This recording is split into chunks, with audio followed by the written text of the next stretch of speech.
akafina kale kalwafina asazokesokera kwa namwali asakitosokera kwa namwali yayi namwali uyu mtampereke usuka ususubidwa kale kutsogoloka kali yese kutasubira kumene kusiyenda obande kule akafina akasazikuluka samba besizo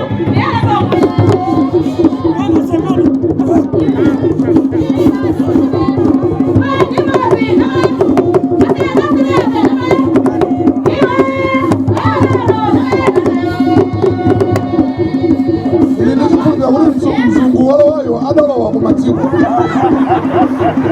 mwese yose ndola mzungu kumbira kwa kumatiko yae obanda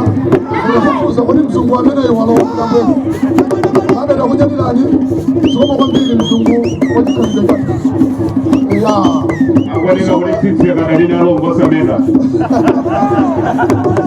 yambo makani wadikila akuziwa miyambo yate mene sikomo kwa mbili disube